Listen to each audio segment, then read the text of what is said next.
Welcome to Presentia Coaching Center. Presentia Coaching Center has already started the online classes. So today is our first physics class. So we will start the first chapter. That means in your class 11. That means the chapter is units and measurement. So students, देखो यहाँ पे क्या लिखा है unit and measurements. In this chapter we will learn like what is units, what are the measurements, some of the techniques. Say for example parallax method and other techniques by using which we can determine the far away objects or stars. Then we can learn what is dimension, what are the applications of dimensions, and then finally what are the limitations of dimensions. So let's start the chapter. So see, unit and measurement. So before starting the chapter, students, I would like to share one thing.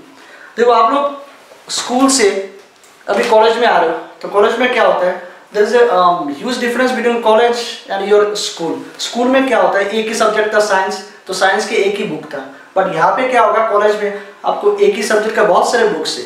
So just for your convenience, मैं आपको क्या बताऊँ कि college में जब आप जा रहे हो तो एक ही सब्जेक्ट से, फॉर एग्जांपल फिजिक्स के लिए आप कंफ्यूजन होगा कि आप कितने सारे बुक्स पढ़ोगे. तो मैं आपको दो बुक्स सजेस्ट करूंगा. वन बुक इज योर, ये आपका एनसीईआरटी फिजिक्स का एनसीईआरटी बुक्स हो गया. तो ये जो है ना, ये हमारे मतलब एजुकेशन की दुनिया में बोलते हैं ये आपके लिए गीता है, बाइबल है, कुरान है. तो this book is very important for your exam and for your concept also. Read this book thoroughly. And another book I would suggest that ये वाला बुक जो है, ये आप देखो, concept of physics by HC. Verma. This book is very important. इसका जो numericals है ना, वो आगे जाके जैसे कि आप कोई भी एस्पिरेंट्स हो, आइदर यू आर एस्पिरेंट्स हो, अगर आप एनडब्ल्यूटी हो या जेडब्ल्यू के एस्पिरेंट्स हो, कोई भी कॉम्पिटिटिव एग्जाम के लिए this book is very important. तो मेरी तरफ से ये दो बुक्स सजेस्ट हो गए. एक आपका एनसीईआरटी बुक्स और दूसरा है HC. Verma by HC. Verma concept of physics. So let's start the chapter. देखिए इस चैप्टर में क्या होगा, जो फर्स्ट कॉन्सेप्ट है is your physical quantity. Physical quantity. So what is physical quantity? If I define physical quantity, तो physical quantity means it's a measurable quantity, the quantity which can be measured. और एक मैं बता सकता हूँ कि physical quantity वो quantity है जहाँ पे आप ना इस quantity पे physics के जितने भी laws है वो आप describe कर सकते हो. तो it means physical quantity is that quantity which can be measured, और जहाँ पे आप फिजिक्स के सभी लॉज डिस्क्राइब कर सकते हो. जैसे कि फॉर एग्जांपल हो गया आपका length. Okay, first I will define this physical quantity. क्या बताया मैंने? Physical quantity, the quantity which can be measured, the quantity which can be measured. और आप बता सकते हो कि इससे क्या होगा, फिजिक्स के लॉज आप डिस्क्राइब कर सकते हो. तो ये हो गया आपका फिजिकल क्वांटिटीज. नेक्स्ट अगर मैं कुछ एग्जांपल बताऊं जिसके फिजिकल क्वांटिटी से, एग्जांपल जैसे लेंथ हो गया. Suppose I am asking you that what is the length of that particular board, तो आप कुछ बताओगे कि 2 मीटर या 3 मीटर. अब देखो ये जो लेंथ है ना, वी कैन मेजर इट. तो ये हो गया आपका फिजिकल क्वांटिटी. से फॉर एग्जांपल मास और wait, these are all example of physical quantity, we can measure it. तो ये आपका हो गया physical quantity. बट यहाँ पे मैं एक डिफरेंस दूंगा, और by using that particular example you can easily understood what is actually physical quantity. जैसे कि मैं एक एग्जांपल दूंगा, जैसे मान लो इमोशंस. आपका कोई दोस्त है और आप देख रहे हो वो बहुत हंसती है, और मान लो ये बहुत रोती है, तो इसके पास ना बहुत सारे इमोशंस है. तो इमोशन जो है ना, इंसान का कितना इमोशंस होगा, we cannot measure it. तो इमोशंस जो है, emotions since we can not measure it, तो ये हो गया आपका, ये फिजिकल क्वांटिटी नहीं होगा. अभी पहले मैंने बताया ना, physical quantity that the quantity which can be measured. आप इमोशंस मेजर नहीं कर सकते, तो ये आपका फिजिकल क्वांटिटी नहीं है. तो ये हो गया आपका फिजिकल क्वांटिटी. नेक्स्ट आप क्या बताओगे? अब देखो types of physical quantities. Physical quantities के टाइप्स कितने हैं, तो आपके बुक में मिलेगा ना, एनसीईआरटी बुक आप देखो, एनसीईआरटी बुक्स में फिजिकल क्वांटिटी आर 2 टाइप्स. क्या हो गया? 2 types. One is your fundamental quantities,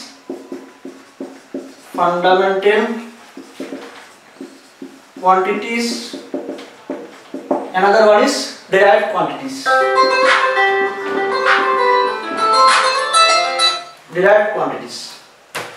एक हो गया fundamental quantities, another one is derived quantities. अब देखो फंडामेंटल क्वांटिटीज क्या होते हैं?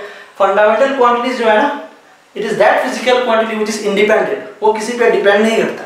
जैसे कि मान लो मैंने ऑलरेडी बता दिया कि if I want to find the length of that particular board, जब आप लेंथ मेजर कर रहे हो ना, लेंथ, तो आपने एक स्केल लिया और उसको मेजर कर दिया। अब यहाँ पे एक चीज देखो, जब आप लेंथ मेजर कर रहे हो तो आपको कोई दूसरा फॉर्मूला आपको नहीं चाहिए, मीन्स ये इंडिपेंडेंट है, दूसरों के ऊपर डिपेंड नहीं करता। जैसे कि मास, if I want to measure the mass, then mass is also a fundamental physical quantity. Yes, I know mass is a fundamental quantity. क्यों मास जब आप निकाल रहे हो ना किसी भी बॉडी का, तो आपको दूसरा कोई फॉर्मूला नहीं चाहिए। मैं एक एग्जांपल देता हूँ, जैसे कि मान लो if I want to find the area of that particular board, area निकालना है। एरिया पे क्या होता है? दिस इज ऑलमोस्ट ये रेक्टेंगुलर शेप है, तो रेक्टेंगुलर का फॉर्मूला होगा लेंथ इनटू ब्रेथ, तो लेंथ इनटू ब्रेथ। अब जब आप एरिया निकाल रहे हो ना, तो लेंथ भी लिया और ब्रेथ भी लिया, मतलब if I want to find the area, तो हमें क्या चाहिए? इसको भी चाहिए, ये वाला भी यूज करो, ये वाला भी यूज करो। तो ये फंडामेंटल क्वांटिटीज नहीं है, क्योंकि इसको निकालने के लिए दूसरा आपको फॉर्मूला यूज करना पड़ता है। तो एरिया जो है ना, this is not a fundamental quantities. Fundamental quantities वो क्वांटिटीज है जिसको आप निकाल रहे हो तो अपने आप ही निकाल देता है, कोई दूसरा फॉर्मूला आपको नहीं चाहिए। हो गया, तो थोड़ा बहुत कॉन्सेप्ट आ गया कि फंडामेंटल क्वांटिटीज क्या है। अब फंडामेंटल क्वांटिटीज के भी टाइप्स होते हैं, तो आपके बुक में जब आप देखोगे ना एनसीईआरटी बुक्स, तो एनसीईआरटी बुक्स में लिखा हुआ है कि देयर आर 7 फंडामेंटल क्वांटिटीज। तो मैं यहाँ पे लिख रहा हूँ 7 fundamental quantities. Fundamental quantities are 7 types. अब ये क्या क्या होगा? Now I will write all the fundamental quantities in the board and you just pause the video and note it down in your copy. Okay? देखो यहाँ पे पूरा लिखा हुआ है स्टार्ट में कि there are 7 fundamental quantities. I have written base. Base and fundamental quantities are same things. तो ये 7 हो गया, length, mass, time, electric current, thermodynamic temperature, amount of substance, luminous intensity. अब एक एक करके थोड़ा बहुत मैं बता दूंगा। तो यहाँ पे लिखा हुआ है ये जो बेस क्वांटिटीज है, आप एक काम कर सकते हो, स्क्रीनशॉट लेके ये पूरा डिटेल्स आप लिख सकते हो अपने कॉपी में। तो ये जो लिखा हुआ है 7 फंडामेंटल क्वांटिटीज, लेंथ ये वाला हो गया, उसके एसआई यूनिट आगे जाकर मैं बता दूंगा what is SI unit, SI unit क्या होते हैं बता दूंगा। तो लेंथ का जो है ना वो मीटर हो गया and its symbol is m. Then mass, mass का जो एसआई यूनिट है वो किलोग्राम, और ये हो गया उसका सिंबल। वैसे टाइम, टाइम क्या हो गया सेकंड, और उसका सिंबल हो गया S. Then we know this things, what is electric current. In your class 10 or class 9 we have already learned that what is electric current. Electric current I से लिखते हैं, electric current is charge divided by time and we know that what is the SI unit of electric current, तो लिखते हैं ampere, और ये हो गया उसका सिंबल कैपिटल A से लिखते हैं। Then thermodynamic temperature, we know these things, thermodynamic temperature क्या होता है, तो इसका जो ये SI unit हो गया केल्विन, और ये हो गया आपका सिंबल। ना यहाँ पे ये नया चीज है मोल, थोड़ा बहुत मैं बता दूंगा व्हाट इज मोल। तो ये अमाउंट ऑफ सब्सटेंस और इसका जो एसआई यूनिट है ना मोल, और आप कैसे एक्सप्रेस कर रहे हो MOL। Now what is mole, देखो ये एक्चुअली केमिस्ट्री का कॉन्सेप्ट है, तो your chemistry teacher will teach you what is mole, वो पूरा डिटेल्स बता देंगे। एज ए फिजिक्स टीचर मैं थोड़ा बहुत आपको बता देता हूँ कि व्हाट इज मोल।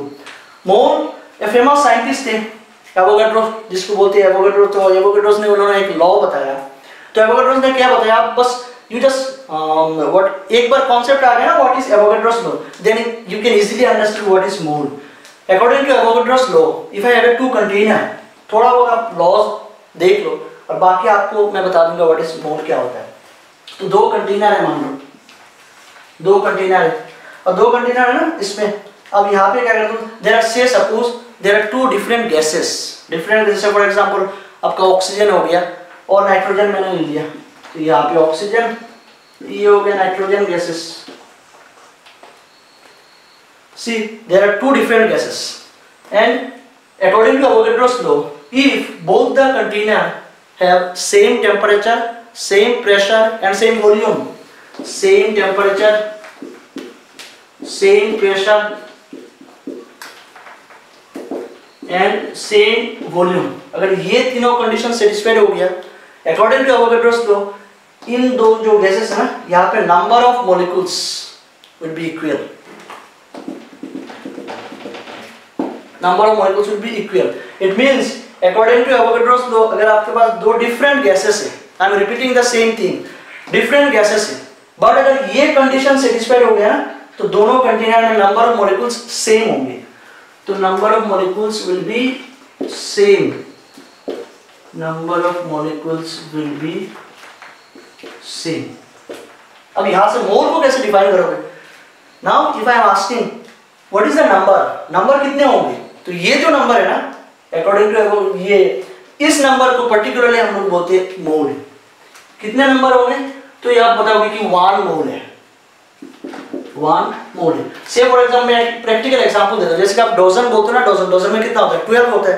तो 12 ना बोल के ना मैं डोजन को क्या बोल दिया, 12 को मैंने डोजन बोल दिया। वैसे ही अब केमिस्ट्री में क्या होगा, नंबर एक कंटेनर में ये सब अगर सेम है तो नंबर ऑफ मॉलिक्यूल जो आप बता रहे हो कि नंबर ऑफ मॉलिक्यूल सेम है, तो कितने नंबर ऑफ मॉलिक्यूल्स होंगे? तो आप बताओगे 1 मोल, ठीक है ना। और ये 1 मोल जो है ना इसका कुछ पर्टिकुलर नंबर है और इसको आपको रिमेंबर, इसको दिमाग में रखना है, पूरा 11 हो या 12 में हो, ये नंबर आपको याद रखना है। नंबर क्या है देखो अच्छी तरह से देख लेना, ये नंबर क्या है।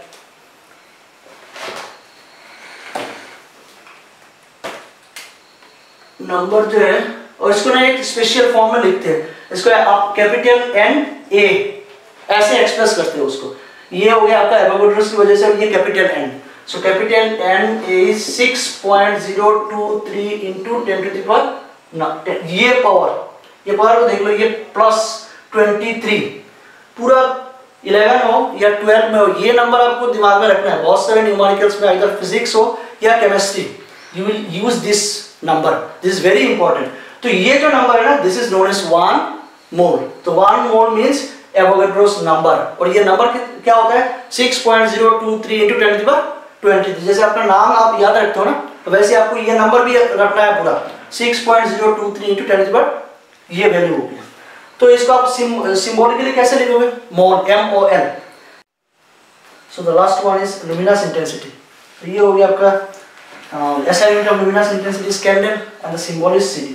So now I will discuss luminous intensity. देखो ये luminous intensity जो है ये क्लास 12 के चैप्टर में ऑप्टिक्स में आपको पूरा तरीके से टीचर आपको समझा देंगे, but for this class I will discuss a little bit about luminous intensity. So देखो luminous intensity मतलब इसको समझने से पहले ना और दो चीजें हम लोग को समझना होगा। जो मैंने बताया अभी there are 7 fundamental quantities, तो 7 fundamental quantities को छोड़ के और दो quantities है which are also known as fundamental quantities। एक है आपका हो गया angle and next is your solid angle। Now we know these things। angle क्या होता है? angle means arc by radius। we know these things that angle, the formula of angle is arc by radius। Now what is solid angle? This is new for you। So solid angle मतलब ये जो है ना ये circle पे बनाते हो, angle जो आप सर्कल पे बनाते हो। जैसे for example if I have a circle and this is your centre से C और ये हो गया आपका रेडियस R, तो अगर से इनिशियली ये पॉइंट P है और यहाँ से यहाँ पे आपने मूव किया से the new point is Q, तो ये हो गया आपका आर्क। तो यहाँ पे मैंने लिखा आर्क बाय ये हो गया आपका रेडियस। तो एंगल मींस से पड़ेगा angle, we express angle like theta, so angle is arc by radius. ये तो हो गया आपका एंगल, बट सॉलिड एंगल ये है, the formula of solid angle is, solid angle मतलब सरफेस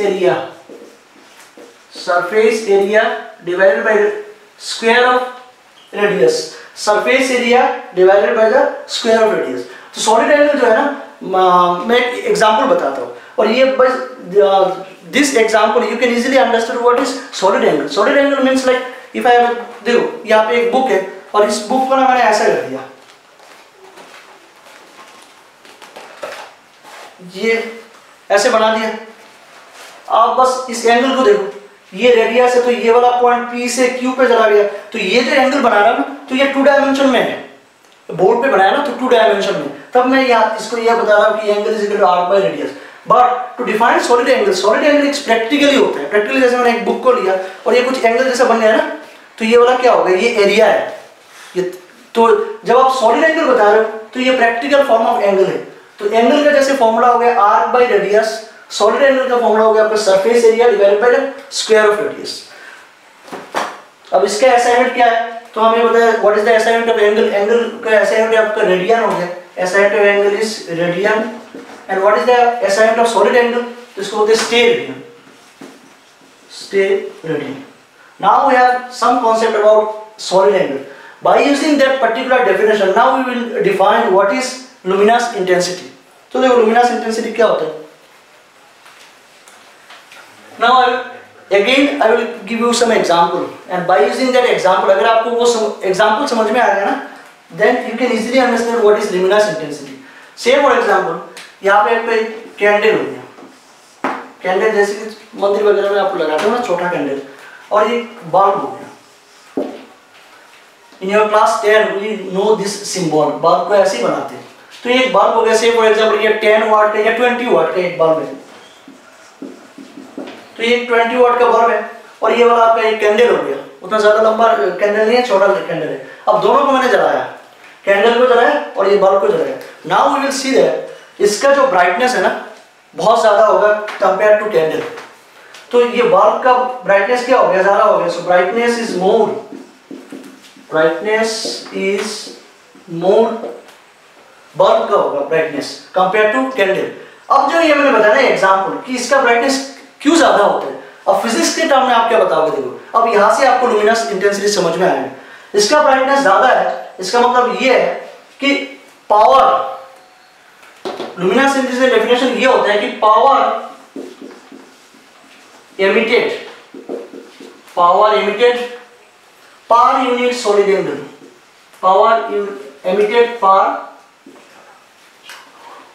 सॉलिड एंगल, पर सॉलिड एंगल.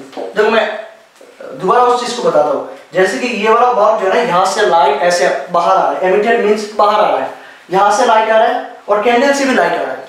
हमें क्या दिखाई दे रहा है, इसका ब्राइटनेस ज्यादा है. क्यों ब्राइटनेस ज्यादा है, अब देखो ये जो मैंने बताया क्योंकि इसका लुमिनस इंटेंसिटी ज्यादा है, मतलब इससे जो लाइट बाहर निकल रहा है ना, तो इसका पावर सेम सॉलिड एंगल पे इसका पावर ज्यादा है.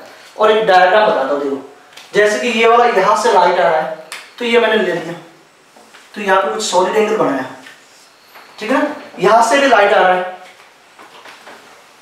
यहाँ से भी लाइट ऐसे आ रहा है, तो सेम सॉलिड एंगल बनाओ. ये वाला सॉलिड एंगल और ये वाला सॉलिड एंगल सेम बनाओ.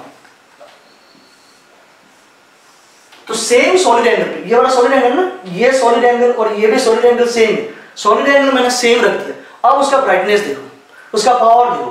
तो हम लोग क्या देखेंगे कि सेम सॉलिड एंगल पे इसका पावर ज्यादा निकल रहा है. तो यहाँ पे मैंने लिखा power emitted per solid angle. तो जिसका पावर ज्यादा हो गया, इन टर्म्स ऑफ फिजिक्स आप बताओगे लुमिनस इंटेंसिटी इसका ज्यादा है. तो ये हो गया luminous intensity. In your class 12 again we will learn this things in a elaborate way. तो ये हो गया, और इसका सिंबल क्या होगा, CD.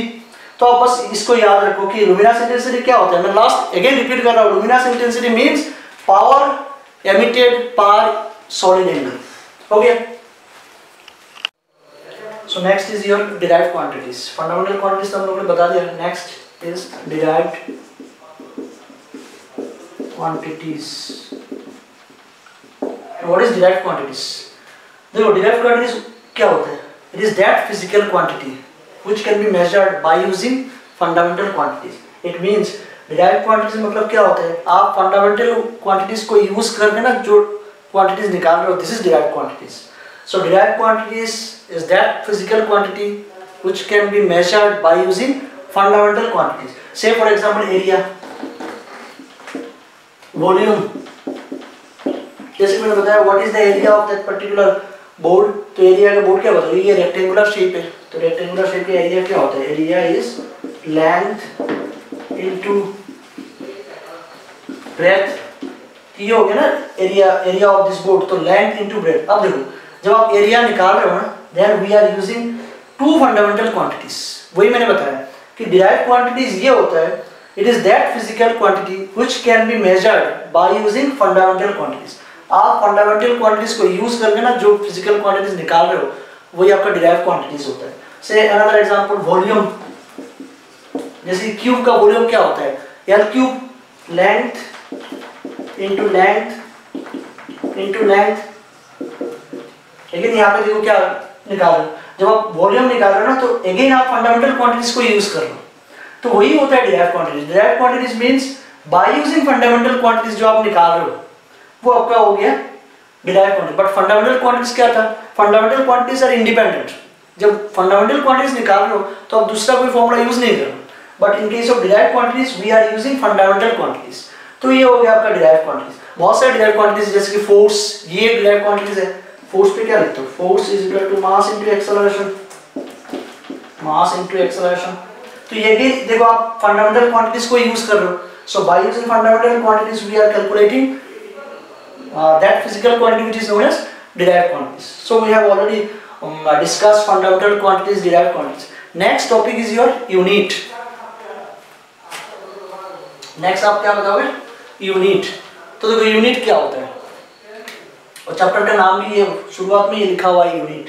तो यूनिट क्या होता है? देखो यूनिट क्या होता है, आपके पास ना बहुत सारे फिजिकल क्वांटिटीज है, आप उसको डिस्टिंग्विश कैसे करोगे, कैसे पहचानोगे? जैसे कि मैं एक एग्जांपल बता दूं, जैसे मैंने यहाँ पे लिख दिया 333, तो ये 3 न्यूमेरिकल वैल्यू मैंने यहाँ पे लिखा, but we can not distinguish. If I am asking say what is the difference between this 3, इन तीन में ना क्या डिफरेंस है, तो आप बताओगे सर ये तो सेम ही है। बट यहाँ पे अगर मैंने लिख दिया जैसे कि m second and kg, now you can understand there are 3 physical quantities. एक आपका क्या हो गया लेंथ, ये हो गया आपका time, and this one is your मास। अब यहां से समझ में आ रहा है देयर आर 3 फिजिकल क्वांटिटीज। एक हो गया length, second one is your time and third one is your मास। तो ये जो देखो ना न्यूमेरिकल वैल्यू के राइट साइड में, right side of the numerical, ये न्यूमेरिकल वैल्यू है ना, इसके राइट साइड में जो आपने लिखा है ना ये आपका यूनिट होता है। तो यूनिट जब आप एक्सप्रेस करो ना, यूनिट से क्या है, what is the application of unit? Unit से आप क्या करते हो, आप फिजिकल क्वांटिटीज को पहचानते हो। जब मैंने यूनिट लिख दिया ना राइट साइड में, तो आपको समझ में आ रहा है कि हाँ these are all not same, these are 3 different physical quantities. बाकी अगर ऐसे मैंने लिख दिया तो आपको समझ में नहीं आएगा कौन सा क्वांटिटीज क्या है। तो ये होता है यूनिट। अब इसका जनरल इक्वेशन अगर आप बताओ तो जनरल इक्वेशन क्या होता है, एक न्यूमेरिकल वैल्यू होता है, जैसे कि यहाँ पे 3 है, तो एक न्यूमेरिकल वैल्यू होगा कोई भी फिजिकल क्वांटिटीज हो, तो एक न्यूमेरिकल वैल्यू जिसको मैंने स्मॉल n से एक्सप्रेस किया, और बाकी राइट साइड में क्या है यूनिट ये तो है, तो यहाँ पे मैंने u लिख दिया। तो ये जो मैंने लिखा ना NU, ये जनरली हम लोग एक्सप्रेस करते हैं। तो n हो गया आपका न्यूमेरिकल वैल्यू जो डिजिट है, और बाकी जो राइट साइड में u लिखा हुआ है दिस इज योर यूनिट। तो आपको समझ में आ जाएगा, मतलब you can easily understand what is unit. Unit आप बस एक्सप्रेस कर रहे हो फिजिकल क्वांटिटीज को। नेक्स्ट यूनिट मैंने बता दिया, मैंने fundamental quantities have already discussed, then we have discussed is your derived quantities, and the last one is your unit. Now for today's class last topic is your one of the most important for your exam purpose also. एक method में बताऊंगा, वो जो method है ना, देखो वो method क्या है। नेक्स्ट इज योर टॉपिक, आपके एनसीईआरटी बुक में लिखा हुआ है। अगर आप एनसीईआरटी बुक अच्छी तरह से, एनसीईआरटी बुक को मैं बार बार बता रहा हूँ, अगर आपको एग्जाम में मार्क लेना है ना तो एनसीईआरटी बुक से थॉरोली आप उसको स्टडी करो। तो next is your topic is, देखो यहाँ पे लिखा हुआ है measurement of length, measurement of length. तो next topic is your measurement of length. अब इस टॉपिक में क्या होगा नाउ, इस कॉन्सेप्ट में ना we can measure the length. तो लेंथ जैसे कि फॉर एग्जांपल मान लो what is the length of that board, I have already discussed. तो लेंथ को ना आप इस लेंथ को आप मेजर कर सकते हो बाय यूजिंग स्केल और रिबन और other things. But if I am asking that what is the distance between earth and one star, या बताओ व्हाट इज द, बहुत दूर एक टावर है, एक टावर होता है ना मोबाइल का टावर, अब वो बहुत दूर है, आप जहाँ पे खड़े हो ना वहां से बहुत दूर है। उस टावर का अगर आपको निकालना है distance, what is the distance between that object which is far away. अब यहाँ से ना आप ये स्केल जो आपने बताया, स्केल या रिबन से आप we can not measure it. तो वहाँ पे क्या होता है, ऐसे बहुत बड़े बड़े जो कैलकुलेशन है, जैसे कि स्टार का डिस्टेंस हो गया, मून का डिस्टेंस हो गया, दिस टाइप ऑफ कैलकुलेशन हम क्या करते हैं, फिर हम लोग एक पर्टिकुलर टेक्निक यूज करते हैं, and that particular technique is known as parallax method. Parallax, and this will be your last topic for today. तो देखो पैरालैक्स मेथड क्या होता है, and this is very important for your exam. Exam में भी 2 mark या 3 mark का, 2 mark generally 2 mark का आता है कि अब भाई बताओ आप पैराडॉक्स मेथड क्या होता है। सो जी यू जस्ट सी और अच्छी तरह से उस कॉन्सेप्ट को लो कि पैराडॉक्स मेथड होता क्या है। सो देखो paradox method, so before starting this method, ये मेथड क्या होता है वो मतलब वो देखने से पहले ना आप देखो what does it mean, what is paradox. Paradox means apparent change in position of an object with respect to its background. I'm writing these things. Apparent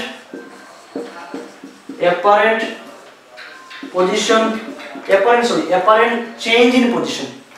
Apparent change in position of an object with respect to its background.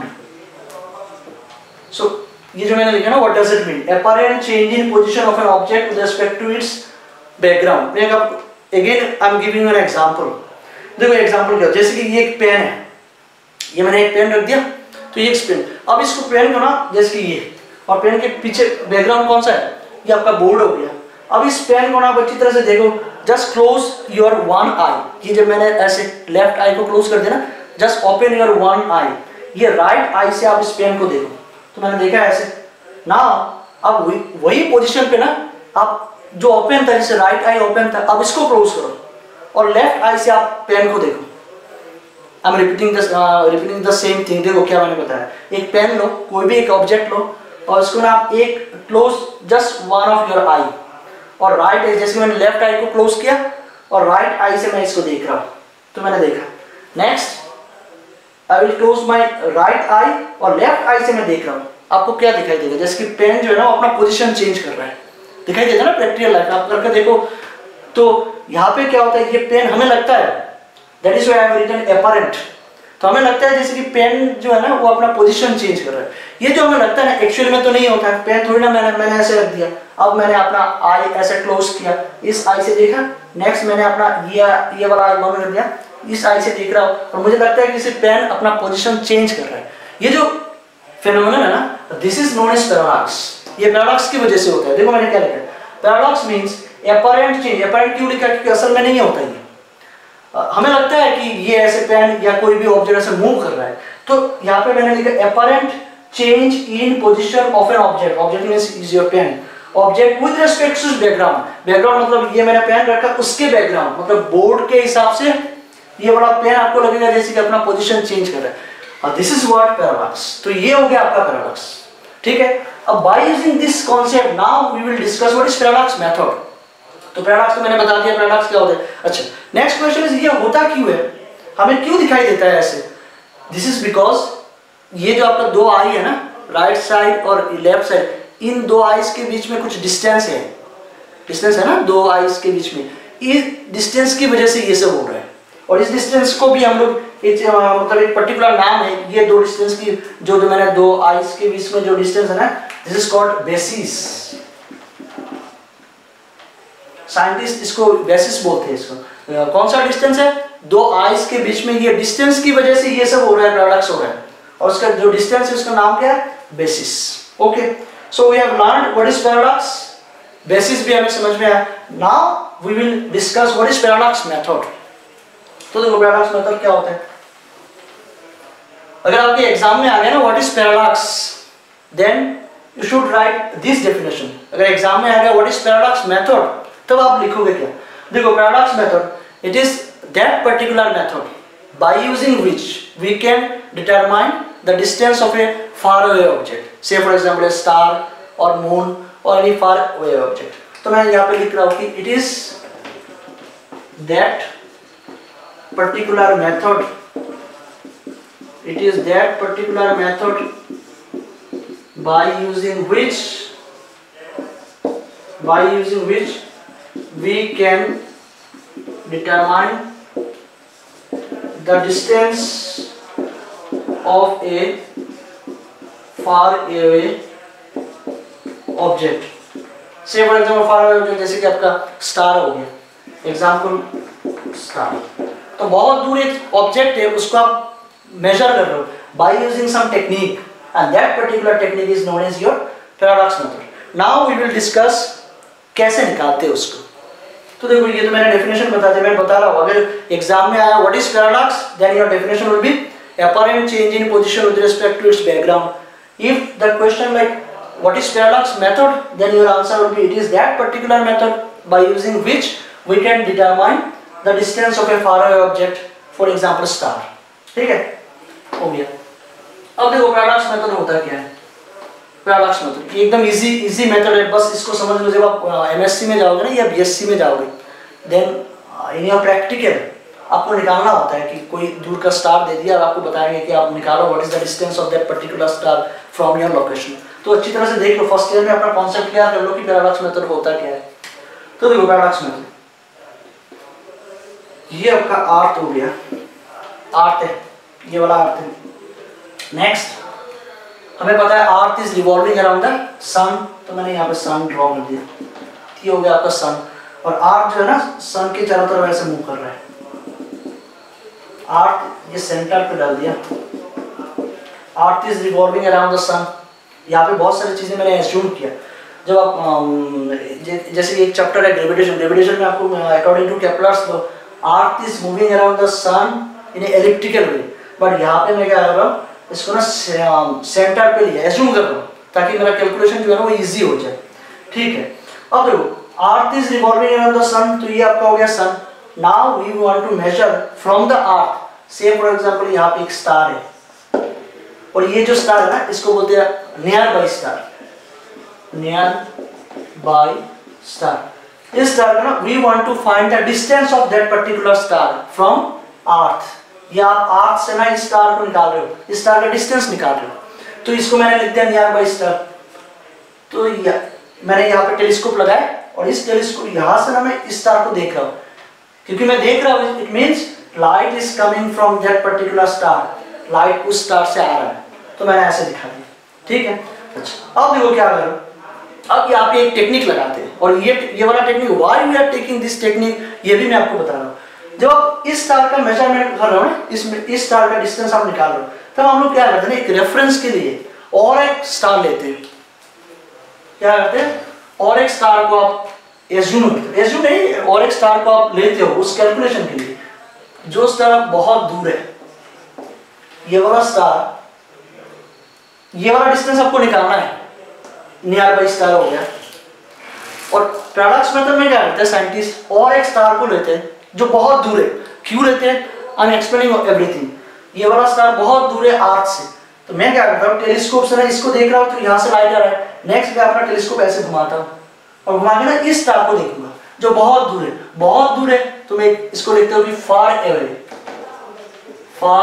एवे object, और यहाँ से मैंने यहाँ से telescope से ना by using telescope we are observing this star, तो यहाँ से लाइट ऐसे आ रहा है। हो गया। अब देखो पहले टेलीस्कोप ऐसे था, अब ये टेलीस्कोप को घुमाया और यहाँ पे ले गया, तो यहाँ पे कुछ एंगल बना रहा है, say θ1। Next question is why we are taking this star.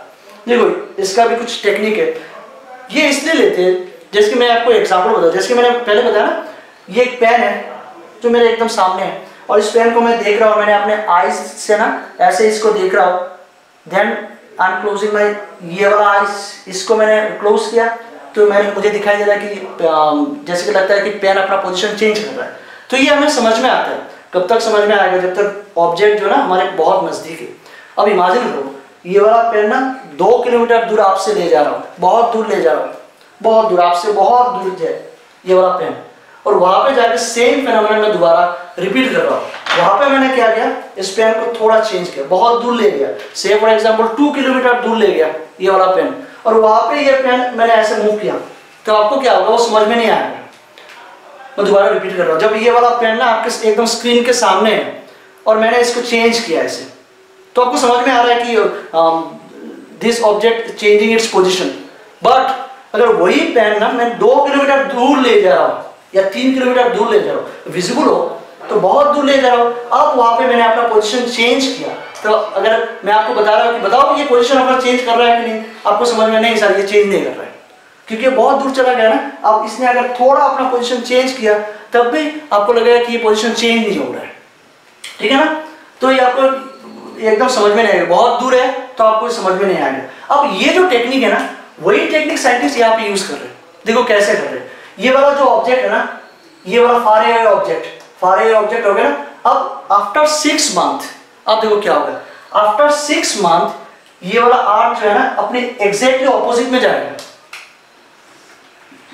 6 month diametrical opposite में जाता है ना। मान लो ये जनवरी महीने में आपने लिया, तो ये जनवरी महीने में आपने इसको मेजर किया, और after 6 month the new position of arc will be exactly opposite to that particular point. हो गया ना, ये हो गया। तो बहुत दूर हो गया ये आफ्टर 6 मंथ आर्क अपना पोजीशन ये वाला यहाँ पे ले जा रहा है। ठीक है, अब देखो मैंने अपना टेलीस्कोप दोबारा लगाया आर्क पे, तो यहां से अगेन मैं उस नियर बाय स्टार को देख रहा हूं, तो यहां से ऐसा लाइट आ रहा है। ठीक है ना, आफ्टर 6 मंथ अगेन मैं टेलीस्कोप लगा रहा हूं यहाँ पे, और यहां से दोबारा मैं इसको देख रहा हूं, इस स्टार को देख रहा हूं, तो ये अपना पोजीशन ऐसे, लाइट ऐसे आ रहा है। अब देखो जब ये टेलीस्कोप यहाँ पे था तो लाइट ऐसे आ रहा था, और जब मैंने आफ्टर 6 मंथ आर्क जब अपना नया पोजीशन ऐसे यहाँ पे लिया तो लाइट ऐसे आ रहा है। ठीक है ना, ये अपना पोजीशन, ये जो लाइट का एरो है ना वो चेंज हो गया, क्योंकि हमें समझ में आ रहा है। बट ये वाला जो ऑब्जेक्ट है जिसको मैं फार अवे ऑब्जेक्ट बता रहा हूँ, फार अवे ऑब्जेक्ट, ये वाला जो ऑब्जेक्ट है ना, ये 6 मंथ के बाद हमें पता है कि 6 मंथ के बाद ये अपना पोजीशन चेंज करता है, लेकिन आपको समझ में नहीं आएगा। अभी जो मैंने बताया कि अगर एक ऑब्जेक्ट बहुत दूर है, एक ऑब्जेक्ट बहुत दूर है और वो अगर अपना पोजीशन चेंज भी कर रहा है ना, आपको समझ में नहीं आएगा। वही टेक्निक साइंटिस्ट यहाँ पे यूज कर रहे हैं। आफ्टर 6 मंथ ये वाला जो स्टार है ना आपको दिखाई देगा वो अपने सेम पोजीशन पे ही है, तो मैंने यहाँ पे अपना सेम पोजीशन ही रख दिया। तो इससे क्या होता है, यहां से जो स्टार आ रहा है ना वो वाला, अब दोबारा इस टेलीस्कोप से ना इस स्टार को देखो तो स्ट्रेट लाइट ही आएगा, स्ट्रेट लाइट आएगा ना, क्योंकि बहुत दूर है, आपको समझ में नहीं आएगा कि अपना पोजीशन चेंज कर रहा है। तो यहां से जैसे स्ट्रेट लाइट आ रहा है ना, यहां से भी स्ट्रेट लाइट आएगा। अब समझ में आ रहा है। बट यहाँ पे क्या हो रहा है, ये नियर बाय स्टार था, नियर बाय स्टार से पहले पोजीशन पे ऐसे आ रहा था, जब आफ्टर 6 मंथ आर्क जब यहाँ पे चला गया तो लाइट ऐसे आ रहा था। बट यहाँ पे ये वाला स्ट्रेट, पहले भी स्ट्रेट आ रहा था तो ये यहाँ पे भी स्ट्रेट आ रहा है। तो देखो साइंटिस्ट कैसे अपना टेक्निक या दिमाग लगाते हैं। ये दूर का ऑब्जेक्ट लिया जस्ट फॉर कैलकुलेशन, हो गया। अब देखो नेक्स्ट, ये अगर θ1 है ना, तो ये मान लो ये θ2 है, तो ये हो गया आपका θ2, ये θ1 था, नेक्स्ट वन इज योर θ2। अब थोड़ा जियोमेट्री लगाओ। ये जो सन है ना, सन से अर्थ का जो डिस्टेंस है, we know what is the distance of sun and earth, 1 AU। ये आगे जाके मैं बता दूंगा, पूरा बता दूंगा कि 1 AU क्या होता है। 1 AU, the full form of AU is 1 astronomical unit, 1 astronomical unit, this is the full form of 1 AU। तो सन और अर्थ के बीच में जो डिस्टेंस है ना वो 1 AU है, एस्ट्रोनॉमिकल यूनिट। तो टोटल कितना हो गया, ये भी 1 AU है और ये वाला भी 1 AU है, तो टोटल कितना हो गया 2 AU। तो ये 2 AU हो गया। हमें निकालना है, ये वाला डिस्टेंस निकालना है। अब देखो थोड़ा डायग्राम ज्योमेट्री जो आपको क्लास 10 में या क्लास 8 में आपने लगाया, मैं यहाँ पे ना if I draw a perpendicular, तो ये वाला एंगल अगर θ1 है तो दिस एंगल विल बी θ1। अगर ये θ2 है तो this one will be θ2। Total angle कितना होगा, θ1 प्लस θ2, θ1 प्लस θ2। अब देखो मैंने पहले ही बता दिया, एंगल का फॉर्मूला क्या होता है, angle is equal to arc by radius. अच्छा और एक चीज, ये वाला डिस्टेंस आपको निकालना है ना, say for example this distance is your small d, so d is the distance from the star to the earth. तो d जो है ना, d is the distance from nearby star to earth. Earth से ना star का distance जो है ना, मैंने एज्यूम किया d, स्मॉल d है। अब देखो angle, we know the angle is arc by radius. अब यहाँ पे आर्क क्या होगा, अच्छा और एक चीज देखो, यहाँ पे और एक टेक्निक लगा रहे हैं।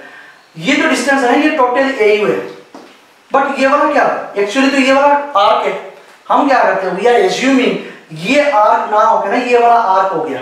अब आपका क्वेश्चन होगा सर ये आप क्यों एज्यूम कर रहे हो कि ये आर्क ना हो कि ये आर्क, वही एक एग्जाम्पल, जैसे कि आप मान लो आपके पास 1 लाख है और मैंने 200 रुपया और डाल दिया, 200 छोड़ो 20 रुपया डाल दिया, तो क्या होगा आपके पास? जब मैं बताऊंगा कितने पैसा है तो आप बताओगे सर 1 लाख है, क्योंकि आप क्या कर रहे हो, compare to that particular big money 1 lakh के कंपेयर में आप 20 रुपीज को क्या कर रहे हो, इग्नोर कर रहे हो। सेम चीज यहाँ पे भी होता है। ये वाला जो डिस्टेंस है ना, ये बहुत लार्ज स्केल में डिस्टेंस होता है। हेवनली बॉडीज की जो भी डिस्टेंस है ना बहुत लार्ज स्केल में होता है। तो ये वाला डिस्टेंस है ना, हमें पता है एक्चुअल आर्क वही है, but compare to its distance we are taking this distance, क्योंकि हमें ये वाला डिस्टेंस पता है, ठीक है। तो instead of this distance we are taking this distance. तो यहाँ पे जो ये आर्क है ना, ये आर्क हम लोग ये वाला ले लेंगे, कितना होगा 2AU। तो यहाँ पे लिखोगे आप 2AU and angle is θ1 plus θ2, total angle is θ1 plus θ2। तो ये वाला हो गया θ1 प्लस θ2। और रेडियस जो है ना, ये रेडियस कैसे हो गया ना, आप क्वेश्चन मुझे ये बताओगे सर ये रेडियस कैसे हो गया। देखो पैराडॉक्स मेथड जो है ना, आपको ये वाला स्टार का डिस्टेंस निकालना है। जस्ट इमेजिन कि यहाँ पे बहुत बड़ा एक लार्ज सर्कल है स्काई में ना, आप इमेजिन करो जिस स्टार का ना आप मेजरमेंट कर रहे हो, जिस स्टार का डिस्टेंस निकाल लो, तो यहाँ पे आप इमेजिन करो एक बहुत बड़ा स्टार है, सॉरी बहुत बड़ा एक सर्कल है। कौन सा सर्कल है? उस सर्कल का जो सेंटर होगा ना, वो सेंटर ये वाला स्टार होगा। समझ में आ गई ना ये बात? दोबारा देखो क्या होगा। We are imagining a large circle. आप आसमान में ना एक बड़ा सा सर्कल आप इमेजिन करो, वो जो सर्कल है उसका जो सेंटर है ना, वो ये वाला स्टार है। उस सर्कल का सेंटर कौन सा हो गया? ये स्टार हो गया जिसका डिस्टेंस आप निकाल रहे हो। तो ये अगर बहुत बड़ा लार्ज सर्कल है और ये अगर सेंटर हो गया तो ये सरकमफेरेंस है, ये वाला सरकमफेरेंस हो गया ना भाई। दोबारा देखो, ये वाला सरकमफेरेंस हो गया, पूरा सरकमफेरेंस है, और ये वाला सेंटर हो गया। तो सेंटर से सरकमफेरेंस का जो डिस्टेंस है वो क्या होता है? रेडियस होता है। सेंटर से आप अगर लाइन ड्रॉ कर रहे हो सरकमफेरेंस पे, तो दिस इज योर रेडियस। तो आप ना ये वाला डिस्टेंस रेडियस ले सकते हो। तो ये वाला हो गया रेडियस। तो यहाँ पे रेडियस की जगह आप क्या लिखोगे? Small D. देखो पूरा कैलकुलेशन आ गया। बस लास्ट स्टेप है। एंगल क्या हो गया? θ1 प्लस θ2। और आर्क तो मैंने बताया कि ये टोटल डिस्टेंस जो है 2AU, ये मैंने यहाँ पे बिठा दिया। तो आर्क आपका 2AU होगा और रेडियस क्या होगा? ये small D. Now we can easily calculate what is D. यही तो एम था ना कि डी निकालना है। तो देखो, so your d will be 2AU divided by θ1 plus θ2, वही तो निकालना है। So it is a very simple technique. मैं दोबारा उसको विद इन 2 सेकेंड्स मैं आपको दोबारा बता रहा हूँ। पैराडॉक्स मेथड क्या होता है? It is the method by using which we can determine the distance of a far away object. ठीक है, distance of a far away object. तो मैं ये वाला स्टार ले लिया मैंने, जिस स्टार का मेजरमेंट कर रहा हूँ ना, we are taking this star as a nearby star. इसको आप क्या बताओगे? Nearby star. अब यहाँ पे आप टेलीस्कोप लगाओगे और टेलीस्कोप के इस स्टार को देखोगे। Because we are observing this star, it means light is coming from that particular star. तो यहाँ पे मैंने एरो से दिखा दिया कि लाइट यहाँ से आ रहा है। हो गया। अब आप क्या करोगे? तो ये सन हो गया, earth is revolving around the sun. Next दोबारा एक टेक्निक लगाओगे कि ये वाला स्टार तो निकाल रहे हो ना, और एक स्टार आप एज्यूम करो जो बहुत दूर है, और एक स्टार एज्यूम करो जो बहुत दूर है। तो इस स्टार को आप लिखोगे फार अवे ऑब्जेक्ट। Far away. अब मैंने बता दिया और कि ये फार अवे ऑब्जेक्ट क्यों लेते हैं। वही टेक्निक बताया कि अगर आपके आंखों के सामने ना ये वाला बहुत नजदीक है, ये वाला पेन, तो आपको दिखाई दे रहा है कि जैसे कि मैंने ये पेन यहाँ पे अब थोड़ा इसको चेंज किया, हमें दिखाई दे रहा है कि the object is changing its position. But वही ऑब्जेक्ट अगर 2 किलोमीटर दूर मैंने थोड़ा ऐसे चेंज करवाया होता ना, और इफ आई एम आस्किंग बताओ whether the object is change its position और नॉट, आपको लगेगा नहीं सर वो नहीं हो रहा है, क्योंकि ये बहुत दूर है ना, बहुत दूर ऑब्जेक्ट। तो यहाँ पे भी साइंटिस्ट लोग क्या करते हैं? वही टेक्निक लगा रहे हैं। क्यों लगा रहे हैं? For easy calculation. तो ये वाला स्टार जो है ना, ये वाला स्टार से मैंने लाइट है, तो आपको दूर का एक ऑब्जेक्ट लेना है और उस टेलीस्कोप घुमाओ और इस स्टार को देखो। Because we are observing this particular star, तो यहाँ से लाइट ऐसे में दिखाया। तो टेलीस्कोप को जितना घुमा रहे हो, टेलीस्कोप पे एंगल वगैरह पूरा लिखा होता है। आपका अगर टेलीस्कोप देखोगे ना तो आपको इजीली पता चल जाएगा कि ये एंगल कितना है। तो ये मैंने लिख दिया कि ये θ1। Then after 6 month what will be its new position of the earth. Earth जो है ना अपनी डायमेट्रिकली ऑपोजिट में चला जाएगा, एग्जैक्टली ऑपोजिट में जाएगा। तो ये हो गया आपका नया पोजीशन। अब यहाँ से अगेन आप उसी स्टार को देखो, उसी स्टार को देख रहा हूँ, तो अगेन आप देखोगे तो लाइट ऐसे आ रहा है, ठीक है, पोजीशन चेंज हो रहा है ना। तो ये पहले ये ऐसे था, अब ये ऐसे हो गया। अब दोबारा वही स्टार को देखो जो फार अवे ऑब्जेक्ट है, बट यहाँ से ना स्ट्रेट ही आएगा। क्यों स्ट्रेट आ रहा है? क्योंकि हमें समझ में नहीं आ रहा है कि वो अपना पोजीशन चेंज कर रहा है। तो ये मैंने अगेन सेम लाइन मैंने ड्रॉ किया, जैसे इसको ड्रॉ किया ना तो इसको ड्रॉ कर दिया। तो आगे अगेन यहाँ पे और एक एंगल निकल के आएगा थीटा 2। अब थोड़ा डायमेट्री ज्योमेट्री लगाओ, थोड़ा ज्योमेट्री लगाओ, क्या होगा? ज्योमेट्री होगा। बस यहाँ पे एक लाइन ड्रॉ करो, परपेंडिकुलर लाइन ड्रॉ करो। अगर ये थीटा 1 है so this will be your theta 1, अगर ये थीटा 2 है तो ये वाला भी थीटा 2 होगा। टोटल एंगल कितना होगा? Theta 1 plus theta 2। अब थोड़ा अपना ये मैथ्स का कैलकुलेशन लगाओ कि एंगल क्या होता है। Angle means arc by radius. अच्छा, और एक चीज यहाँ पे देखो, आर्क क्या होता है? आर्क मींस एक्चुअली ये जो सर्कल है ना ये होगा आपका arc, but we are not taking this arc. क्यों? मैंने बता दिया कि अगर बहुत बड़ा अमाउंट है तो यहाँ से अगर छोटा अगर आपने हटा भी दिया ना कुछ प्रॉब्लम नहीं होता। तो instead of that particular portion we are taking this value. और हमें पता है ये वाला वैल्यू कितना होगा? Distance between sun and earth is 1 AU, तो टोटल कितना होगा? 2 AU। तो 2 AU मैंने यहाँ पे लिख दिया। और रेडियस जो है ना ये वाला रेडियस D लिया, वो भी मैंने बताया। इसको रेडियस क्यों लेते हो? जस्ट इमेजिन कि आपने बहुत बड़ा एक लार्ज सर्कल आसमान में ले लिया। जो सर्कल आप एज्यूम कर रहे हो ना उस सर्कल का जो सेंटर होगा ना वो आपका वो वाला स्टार होगा जिसका आप मेजरमेंट कर रहे हो। तो अगर ये सेंटर हो गया, ये हो गया आपका सरकमफेरेंस, तो ये वाला क्या होगा? ऑटोमेटिकली रेडियस हो जाएगा। तो मैंने यहाँ पे रेडियस बिठा दिया। तो then theta 1 plus theta 2 is 2 AU divided by D। तो यहाँ से आप you can easily calculate what is D। तो ये होता है कि भाई पैराडॉक्स मेथड। तो कंप्लीट कर दिया। Today we have discuss, we have already learned fundamental unit measurement हम लोगों ने स्टडी किया। वहाँ से fundamental quantity we have already learn fundamental quantities, then derived quantities, then some technique that is paradox method. आपको देखना है कि एग्जाम में पैराडॉक्स आ रहा है कि पैराडॉक्स मेथड आ रहा है। और लास्टली इसको दोबारा देखो, अच्छी तरह से स्टडी करो, ये 2 मार्क के एग्जाम में आते हैं। So for today that is the last. So आपको बस एक चीज याद रखना है, in my next class I will discuss dimension and that particular portion is also very important for your exam. Okay, so thank you.